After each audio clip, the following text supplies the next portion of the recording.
आगे कहानी जो लास्ट में, मगर उपचेतना ने अब एक दूसरा रूप धारण कर किया जो हिंसा में बहुत कुछ मिलता जुलता था। वह झाड़ फूंक करने नहीं जा रहा था, वह देखेगा लोग क्या कर रहे हैं, डॉक्टर साहब रोग का रोना पीटना देखेगा, किस तरह पछाड़े खाते, वह देखेगा बड़े लोग भी छोटों छोटों की भांति रोते हैं या सबर भी कर जाते हैं। वे लोग जो विद्वान होते हैं सबर कर जाते होंगे। हिंसा भाव को धीरज देता हुआ वह फिर आगे बढ़ा। इतने में दो आदमी आते दिखाई दिए। दोनों में बातें करते चले जा रहे थे। चड्ढा बाबू का घर उजड़ गया। वही तो एक लड़का था। भगत कान में यह आवाज पड़ी। उसकी चाल और भी तेज हो गई। थकान के मारे पांव ना उठते थे। सिरों भाग इतना बढ़ा जाता था मानो अब मुंह के बल गिर पड़ेगा। इस तरह वह कोई 10 मिनट चला होगा कि डॉक्टर साहब का बंगला नजर आया। बिजली की बत्तियां जल रही थीं, मगर सन्नाटा छाया हुआ था।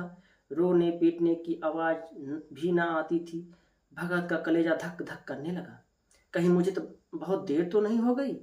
वह दौड़ने लगा। अपनी उम्र में वह इतना तेज कभी ना दौड़ा था जितना आज दौड़ा। यही मालूम होता था मानो उसके पीछे मौत दौड़े आ रही है। 2 बज गए थे। मेहमान विदा हो गए थे। रोने वालों में केवल आकाश के तारे रह गए थे और सभी रो रो कर थक गए थे।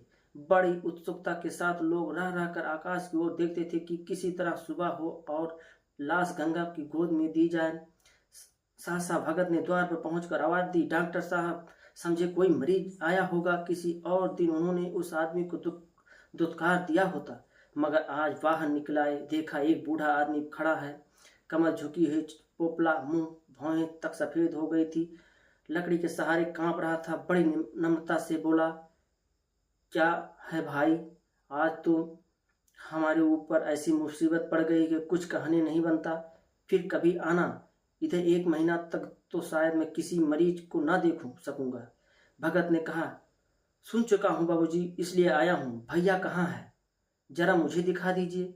भगवान बड़ा काम कारसाज है, मुर्दे को जिला सकता है। कौन जाने अब भी उसे दया आ जाए। चड्ढा ने व्यथित स्वर में कहा, चलो देख लो, मगर 3-4 घंटे हो गए हैं। कुछ होना था हो चुका। बहुतेरे झाड़ने फूकने वाले देख कर चले गए।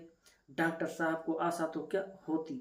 हाँ, बुढ़े पर दया आ गई। अंदर ले गए। भगत ने लाश को 1 मिनट तक देखा, तब मुस्कुरा कर बोला,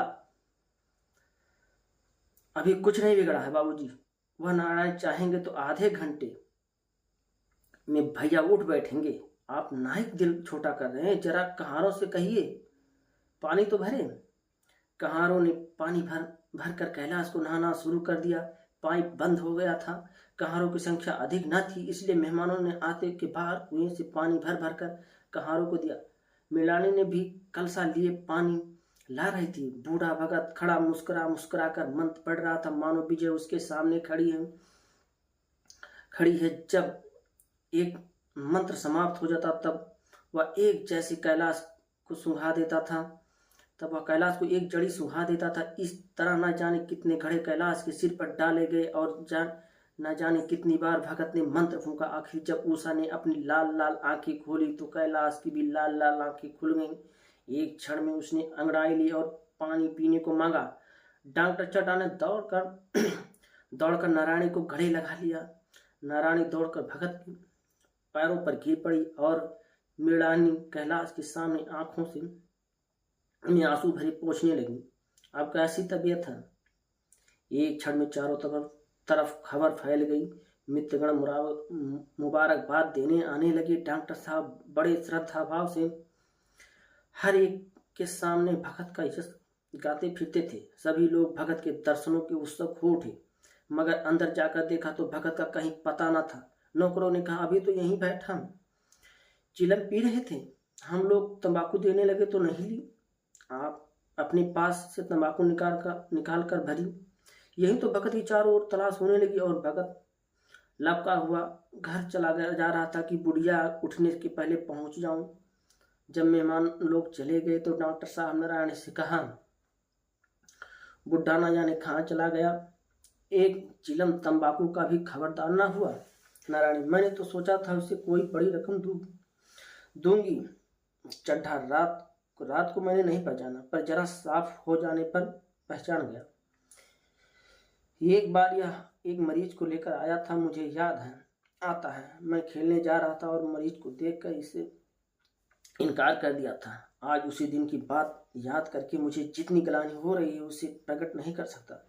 उसे खोज निकालूंगा और पैरों पर गिरकर अपना अपराध क्षमा मांगूंगा। वह कुछ लेगा नहीं, मैं जानता हूँ। उसका जन्म यश की वर्षा करने के लिए हुआ है। उसकी सज्जनता ने मुझे आज ऐसा आदर्श दिखा दिया जो अब से जीवन पर्यंत नहीं भूलेगा। दोस्तों, यह कहानी हमेशा एक दूसरे की मदद करने के लिए करना चाहिए।